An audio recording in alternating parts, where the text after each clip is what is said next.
Blog Talk Radio. Oh, it's time to get real. Oh, yeah.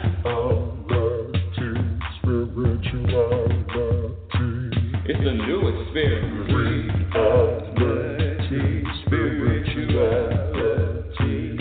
yeah, keep your ears open for this one now. Spirituality. You got a question for RLN? Spirituality. Yeah, it's time to get some answers, baby. Spirituality. Oh, now we get real.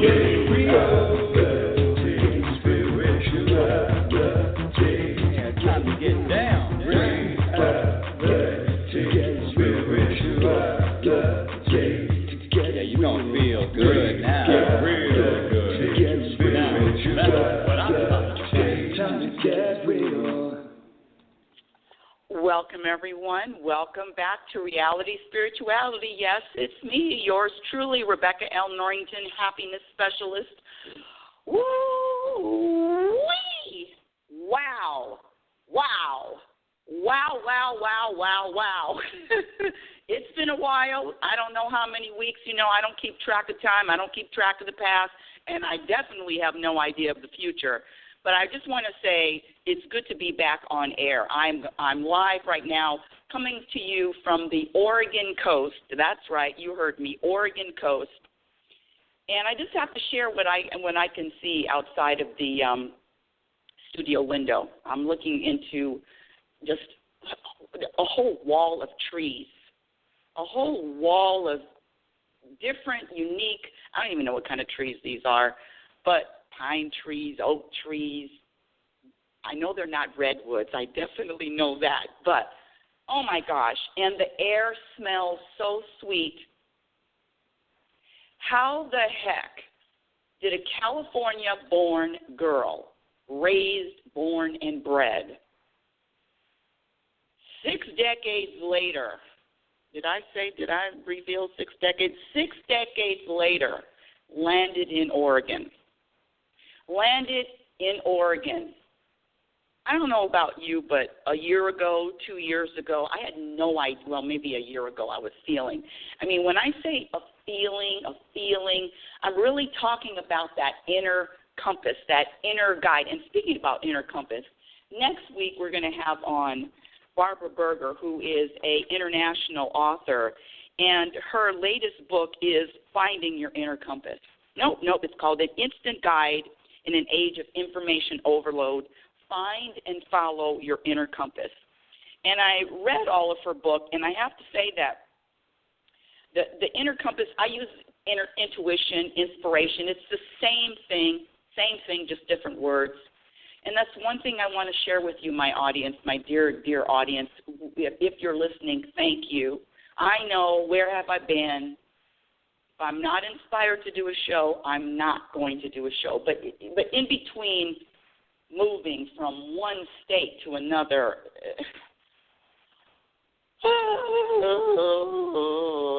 it's a lot.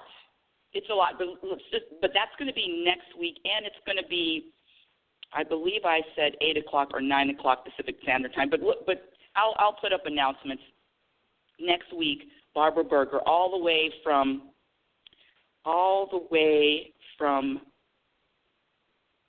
Where is she living now? I know where she's living, but it's slipping me for a minute. That's next week. To speak with me live, you can call in directly at 646-564-9619, 646-564-9619. Yes, I will take questions today, and also next week when Barbara Berger is going to be on. Also in the future, on December the 1st, I know it's not a Sunday, but we're going to have a psychic lawyer, Mark Anthony. He's going to be on live with me. It's going to be December the 1st, so that's something to look forward to. I certainly do. Let's talk about this life, because you know me. I dig right in. What's going on right in. If you've ever moved from one area to another, from one state to another, it's more than just a notion. It's a lot of even down to the utility bills, even down to finding a new physician, a new dentist, a masseuse, a different chiropractor. How about a car, because I had sold my car, finding a car, finding a local supermarket. I mean, it's just so much involved, and it could be overwhelming. It could be viewed. It could be labeled as overwhelming. It could be labeled as stress. But for years I've been talking and preaching and over and over and over again about trusting, letting go and trusting, and letting go and surrendering. And I have to say, the question that I posed today for the topic about why do you worry, there's only one reason. There's only one reason why you worry. There's only one reason why you're concerned or a little stressed out over tomorrow. Or maybe you're worried about another person, which is even, sorry if I'm laughing at you, but it's even funnier. Worrying is evidence of lack of trust. That's all it is. When you worry, that means you just don't trust. Now, how can you trust them? Worrying is natural. Oh, it's normal to worry. Yeah, everybody worries. You're not human if you don't worry. I've heard it all. I've heard all of. Listen, can you tell I'm a little? I got a little chip on my shoulder, because this is a new day. Going through this process of moving and not even, settling in. I don't even know what that means, that settling in, because it still doesn't feel settled. It still feels like there's a lot of stuff that open. What do they call that? Open-ended. There's a lot of things that there's no closure in my life right now. I mean, a lot of things that are not. There's no closure. And the real truth is, this is good news, people. I don't know why you don't want to figure out that this is good news. The good news is you have the ability, anything that's bothering you. I used to. What irritates you? What bothers you? What annoys you? What makes you angry? What offends you? What hurts your feelings? All of those things, all of those answers to those questions, you have the ability to eliminate all of them. You really do.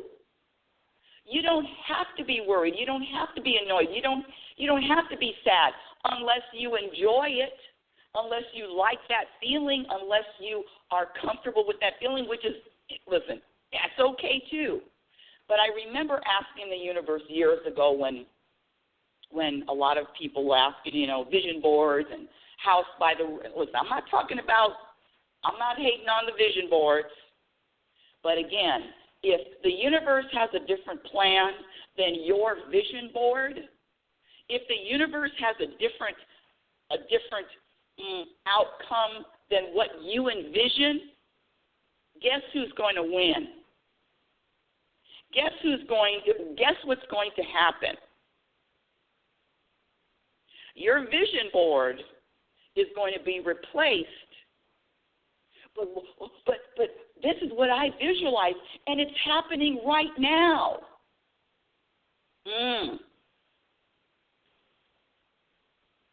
When I was 18 years old, I remember taking a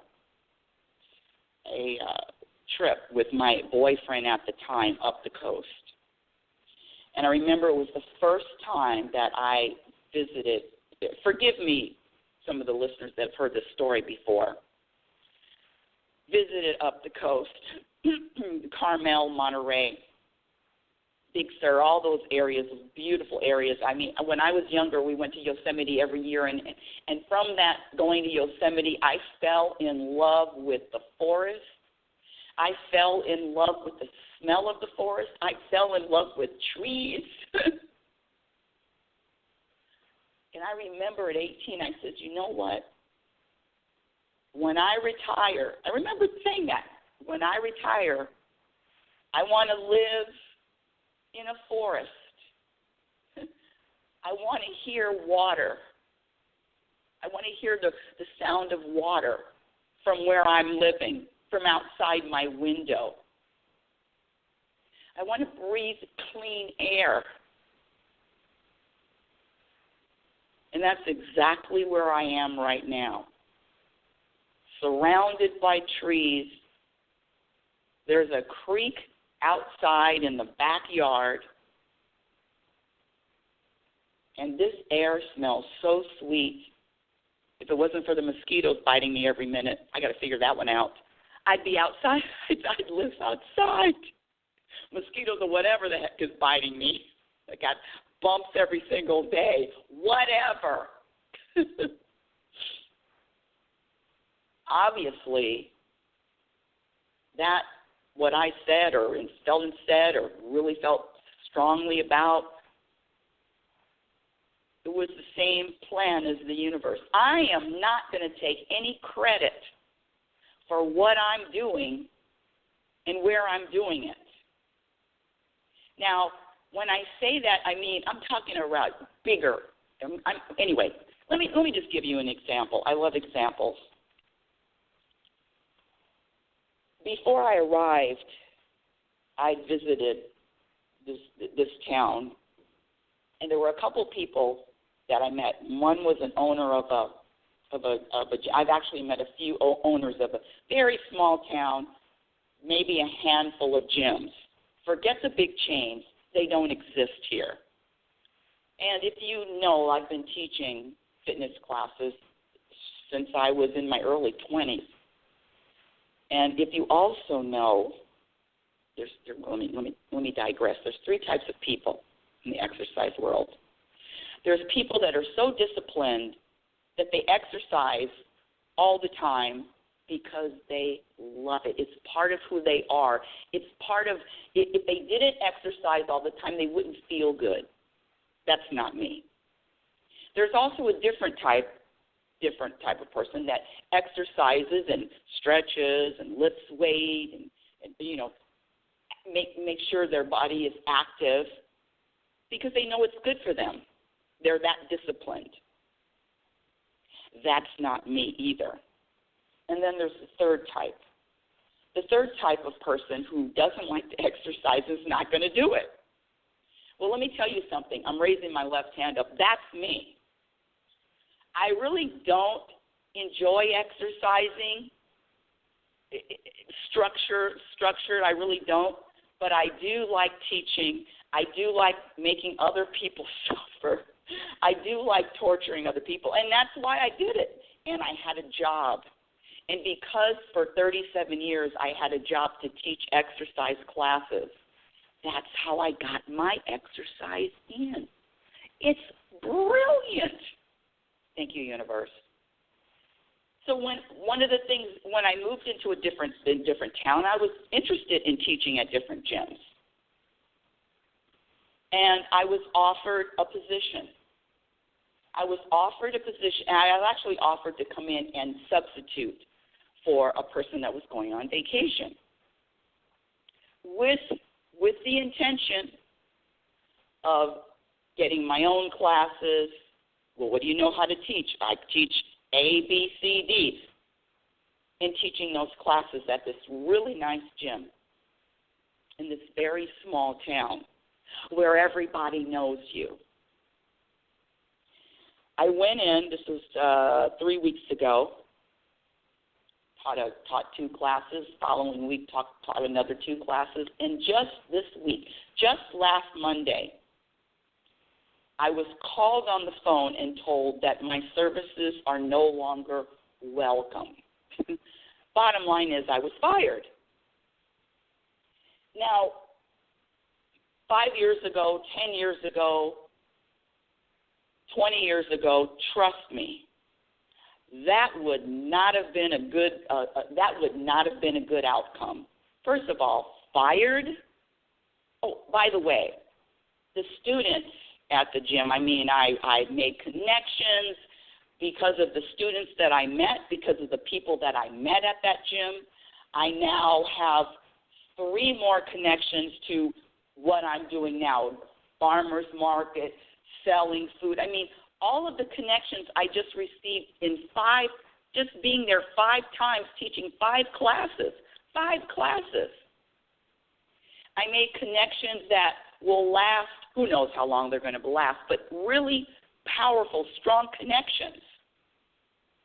So my first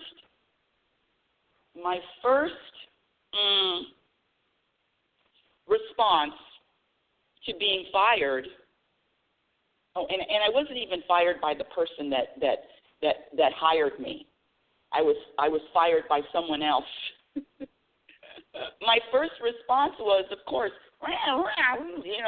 little uproar, little whiskers, little panties in a bunch, a little bit of what? What do you mean? I mean, I was in shock. It's like everybody loves you. You're doing a great job.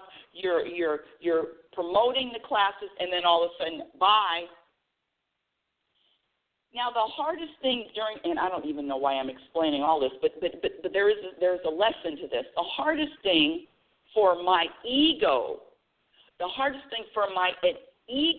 sit with was the fact that I was just going to disappear off the face of the planet. I mean, these connections that I made, even in 5 days, 5 classes, big connections. Even that, I wanted to have some closure on it, and I just want you to know that I didn't leave, and all of those things that kept going through my head, I had to let them go. And the only reason I can let go of anything is because of what I practice on a daily basis. And number one, if something is happening, that means it's supposed to happen. If something is not happening, it's the same.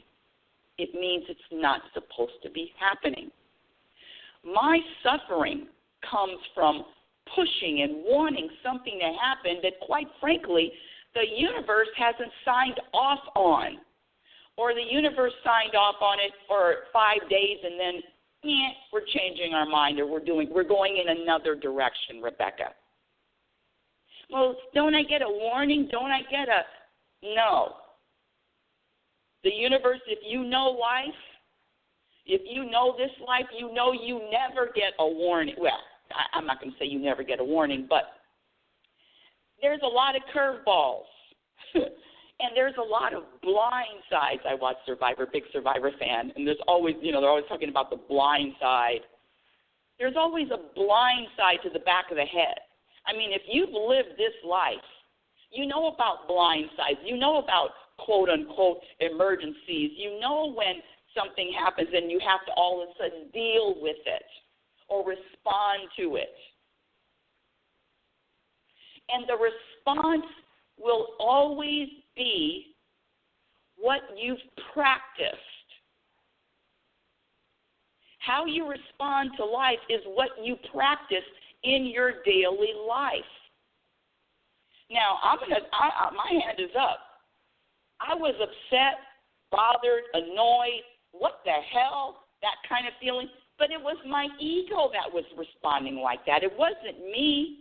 It wasn't my higher self that knows without a doubt that whatever is going on is a divine plan. In sitting with the ego, in witnessing the ego, watching the ego perform, because one of the things the ego needs, we've talked about it, is fuel.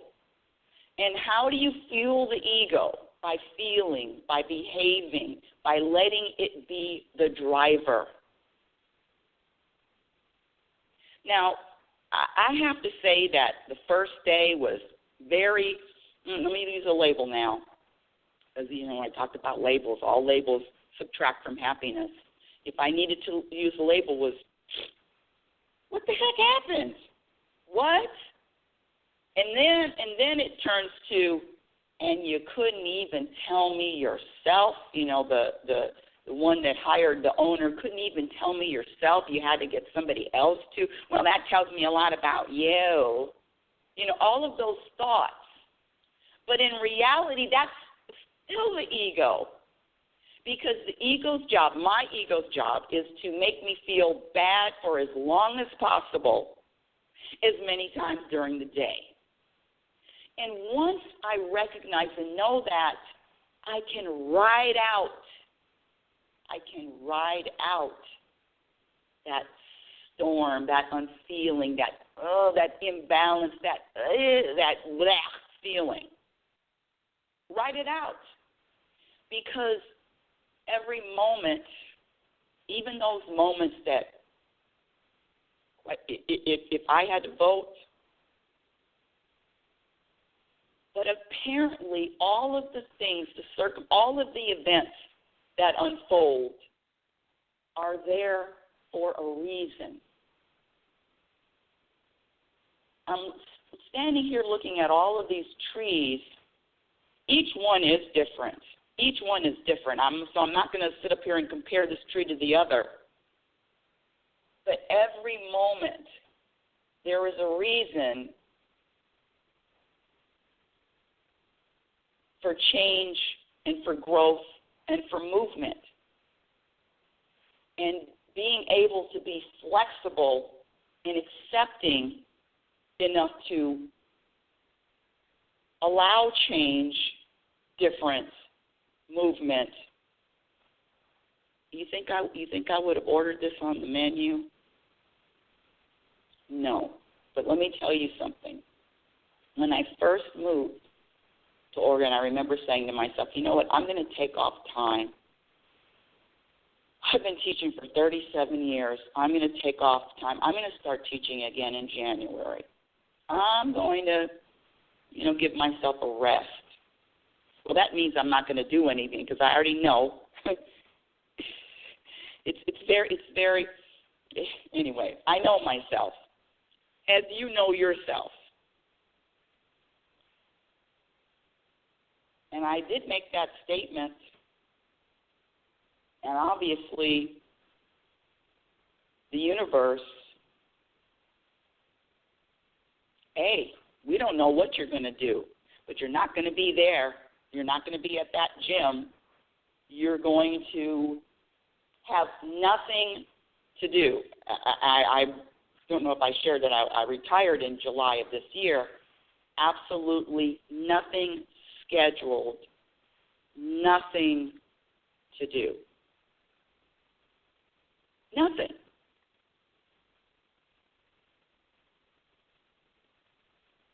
I have never not had anything to do. I can't even remember. And let me tell you how when I first moved over here, how that felt. Having absolutely nothing to do is heaven. One of the things that I listen to is, now what are you feeling inspired to do? Are you inspired to go into town? Are you inspired to take a drive? Are you inspired to cook? Are you inspired to take a walk? I remember the other day I had absolutely nothing to do, and I thought I was going to drive into town and A, B, C, D. Got dressed, washed my face. One of the things too, also this weather with the hair, you gotta keep a hat on this hair, else it'll frizz up. Put on my anti-frizz hat on. All of that. And guess what? After 10 minutes. Well, I don't feel like going out anymore. Nah. Now, years ago I would have looked and judged, you sure are lazy. You sure aren't productive. You didn't do anything productive? You know, it's always what I was taught, what I should be doing, or what I could be doing. And it's feeling bad about not doing anything, or feeling bad about, what a waste. Feeling bad about the time. What did you spend your time doing? I get, you know, the program question is on Mondays, well, how was your weekend? You do anything fun on the weekend? That's always the question about, did you do anything fun? And the interesting thing is, I can make being at home doing nothing fun. And I mean that. I got my hand up in the air. I'm testifying. The amount of uncertainty that I have day by day by day would have blown a hole in the top of my head prior to this. Living with uncertainty, living without a plan, living without a deadline, letting go of the programming, eliminating the programming, knowing what is a program thought, what is a program response.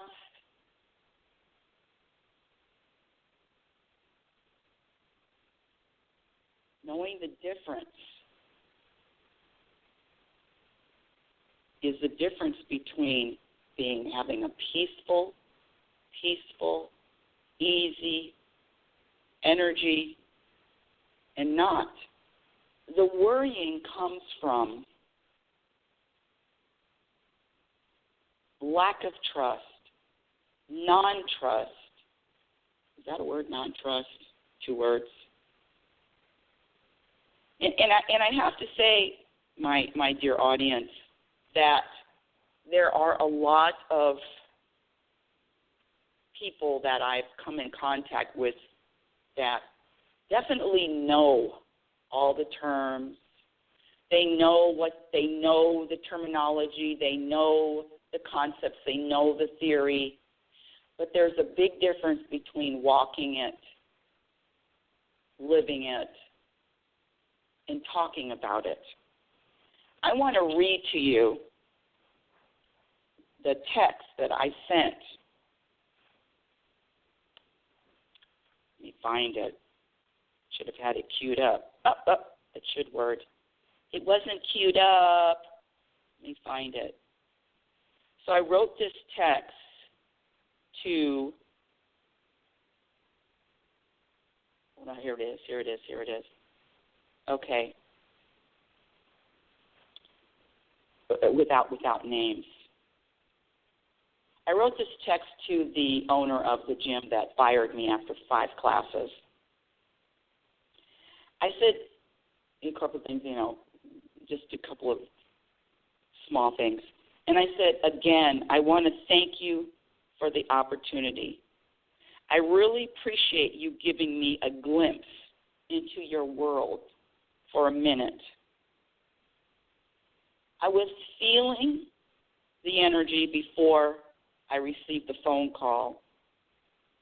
And I have to say, I knew there was something about being there that wasn't a fit. It's all universal.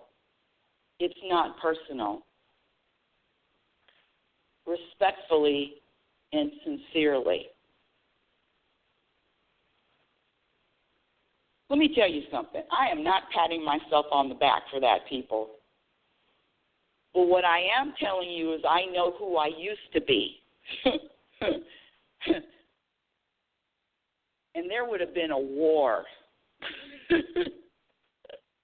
I would have pulled out all the weapons. But what I've discovered is the only war, the only unrest, the only imbalance is within, This being upset and being angry and being annoyed and being worried, all is within. It's never about what's out there.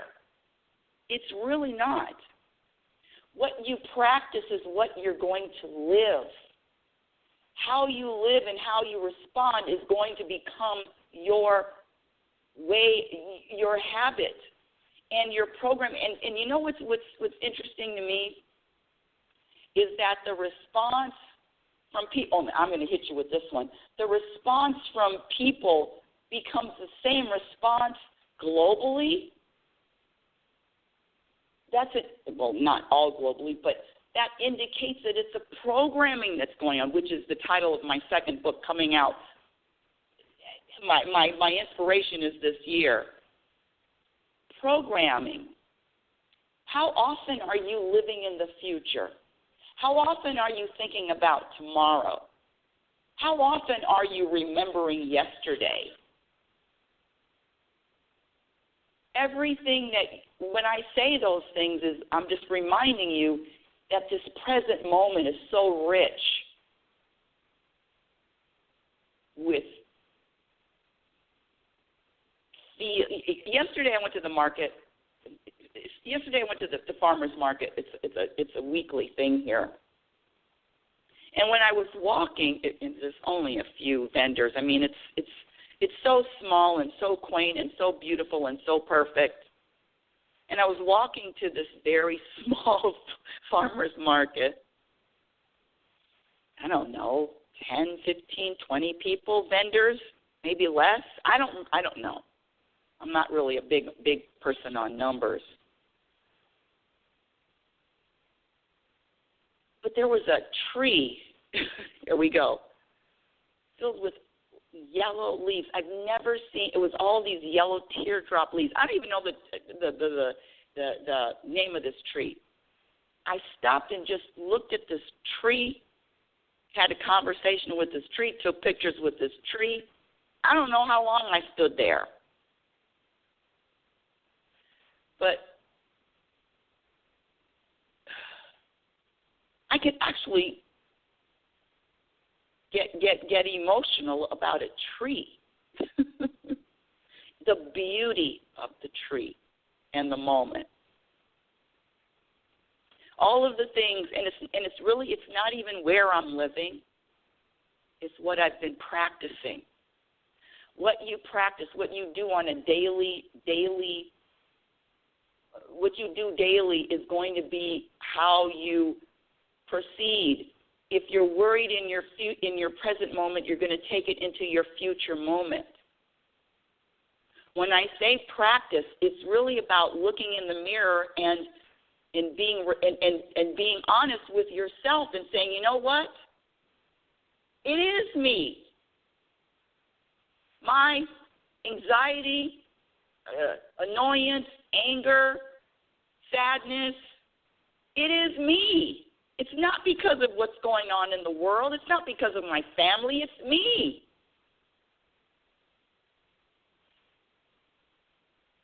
How can you bring peace? How can you help? How can you bring peace to others when you're not peaceful yourself? How can you bring peace to others when you worry? How can you contribute to this planet? I don't know anybody. You want the world a better place? Yeah. Well, then you be a better person. You grow. When I was at the farmer's market yesterday, walking and making a conversation with this woman whose husband, oh my gosh, all these crafts with wood and homemade guitar picks and wooden spindles and wooden tops and things to play with and wooden cups and bowls. I mean, it's handcrafted. I wanted to buy the whole store out. Beautiful. And I was having a conversation with her, and I told her, I've only been here a month and a half. Well, have you found a church yet? No, I don't need a church. I don't need a church that's structured with man. the relationship is one-on-one with the universe, me and the universe, every single moment. I'm having a conversation. I don't know why I think I'm on fire today. Having a conversation with the universe one-on-one. It's you and the universe. You don't need anybody to tell you how to find that voice that we all have. What's my direction, universe? What's the plan? What would you like me to do right now, universe? Breathe. And if you don't hear a response right away, be patient. Whatever you ask, whatever your questions, whatever. Now, I'm not talking, when's my new car coming? When's my new house coming? When's my new vacation? I'm not talking about those kind of questions.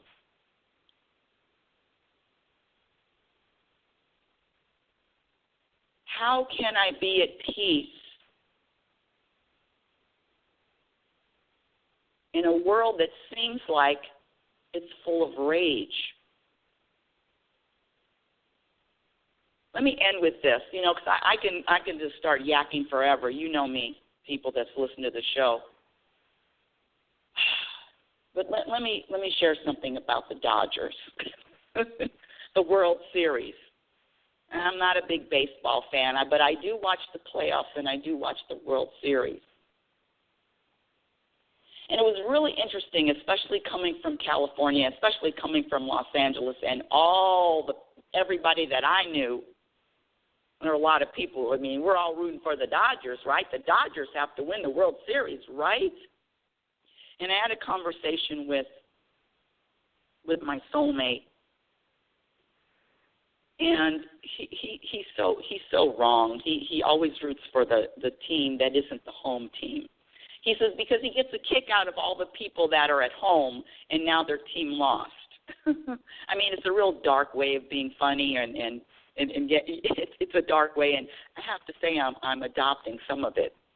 Because if you look at that whole stadium filled with everybody, 90% of the people rooting for the Dodgers to win, they were at home. 7th game. You can't get any more dramatic than that. The 7th game of the final series of the World Series, it was either one was going to win and lose. And the Dodgers lost in the entire stadium. Well, the air was sucked out of it long before the last out, but quiet, silence, sadness, disappointment. No one's celebrating. No one's. There's a shift in the energy, in the vibration of that whole. All the Dodgers fans, we lost. I know, because shit, I used to root for teams too. I used to be all into and attached to a team and they didn't lose. I mean, it would ruin my day, ruin my week, the next day. But let me tell you the value of losing, especially the value of losing and what that contributed to this planet. All you Dodger fans, all you fans that were rooting for the Dodgers and now the Dodgers lost, guess what? When you're in that state, and I'm talking about, I know, because listen, when you're in that state, now you're open. When you're in that state, all you feel is peace, peace, peace. Because the opposite of winning, you got people rioting, you got people turning over cars, you got people causing commotion, you got the police have to be called. My soulmate is a police officer. The police have to be called. That's what happens when you win. Bedlam, riots, unrest. people losing their minds. Not every place, but I'm telling you, that's what would have happened. I've seen it. When you win, again, not every state, not every city. So the perspective is looking at that loss. Now there's a moment for teaching. Or you drop right back into that loop of being programmed. And you're still attached. And it's still about winning and losing. And it's still about, I'm going to feel good because my team won. And I'm going to feel bad because my team lost. Now, some of you out there, that's normal. I'm here to tell you, no, it's not. I'm here to tell you, you were taught to feel good when you win and to feel like crap when you lose. In this next book that's coming out, Program for Inner Happiness, trust me, people, I'm putting a warning on the book. I'm not telling you to buy it unless you want to be angry, unless you want to really be upset, because I'm going to tell you and prove to you how you can't be offended, how nothing can hurt your feelings, how what you're contributing to this planet is based on how you react. And it's not about who's president, and it's not about who's running the world, and it's not about the green peace. It's not about any cause. It's about you and your relationship with the universe, with God, with the Spirit, whatever you want to call it or not. You are perceiving the world through what you believe. And your beliefs, quite frankly, let me back up, because I don't know what your beliefs. Let me back up to mine. My beliefs were flawed. My beliefs were far from the truth. My beliefs weren't even true. Let me just say this. Divorce. Divorce can be looked at in two different ways. I remember when I signed the papers, I was crushed. I was crying. Oh, my God, the stigma.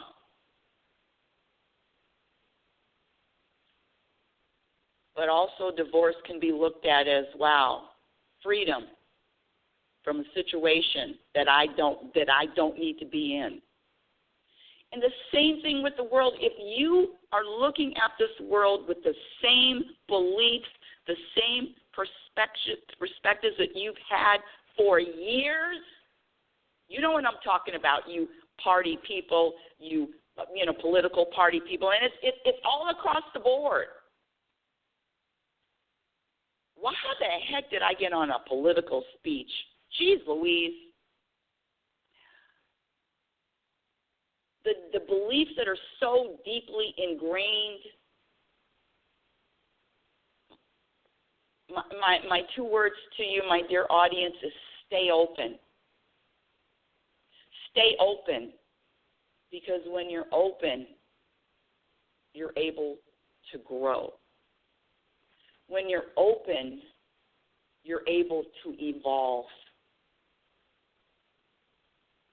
I had a call from one of my dear friends, and her twin sister died a month ago. And I listened to her talk about how the twin sister, I can't even imagine being in your 50s and your twin sister. Now you've had this person all your life. It's like losing a limb. But I can't. I'm not in her shoes. But I can hear her discomfort and her. We were supposed to grow old. All of this, but the suffering is because of that belief of the future of what she believed about the future. And I understand all of it. But again, to those people that are out there that have had a death, and my hand is up too. When death happens, what are you focused on? What do you practice? Do you practice focusing on the loss? Or do you focus and celebrate the moments? And everybody isn't there. I know it. And the only reason why I can celebrate in the day that I buried my father, the day that we buried my father, was one of the happiest days of my life. And I've said it 100 times on this show. I've told the story before. But the only reason why I can say that the day that I buried my father was the happiest day of my life is because of what I practiced. And also, I had somebody watching me. I had somebody watching me.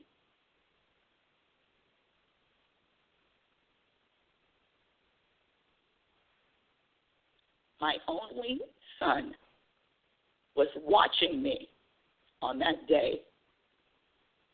Because, see, I'm going to go. I'm going to die. I don't know if I'm going to die before him. But, I don't know if that's the universe's plan. But I wanted to give him a different way to respond. We all can choose how we look at every moment in this world. And you can look and say there's a big problem. Or you can look and find the beauty in every moment. Now, I have to say that I turn the channels and I see so much anger and hate and disagreement. Oh, geez, the internet and people lashing out. And all of that is just more proof and more evidence of the individual, not the group, of individuals. So you're either contributing peace to the world or you're contributing something else.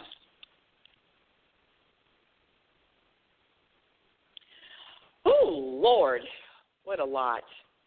Well, let's go back to worrying. The only reason why you worry is because you don't trust. I don't know how I got all that on that topic, but anyway, you've been listening to Reality Spirituality. Thank you so much for listening. Reality Spirituality is heard whenever I'm inspired, usually on Sunday mornings. Website is RebeccaNorrington.com. Follow me on Twitter at RLNorrington. Facebook, Reality Spirituality. And I'm asking the universe for, I don't ask them for guidance. I already know they're guiding me, but a plan. I stopped making plans.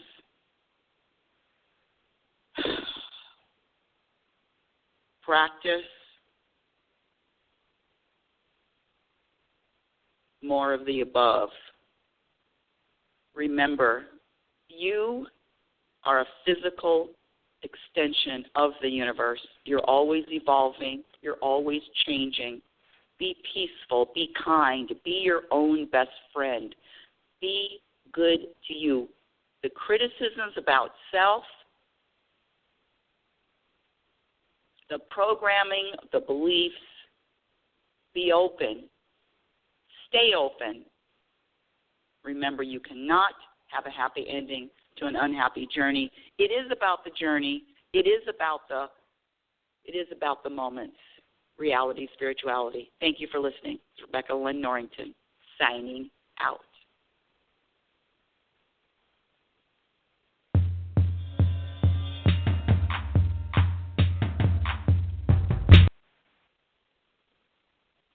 Oh, it's time to get real. Oh, yeah.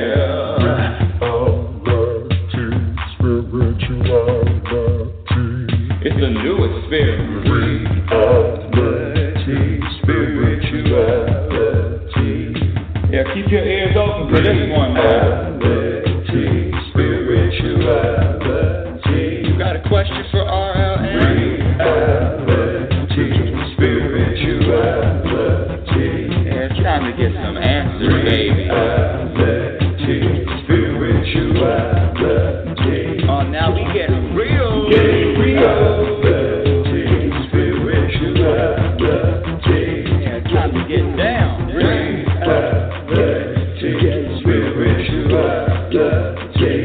Yeah, you gonna feel good now. Get real good. Now, that's what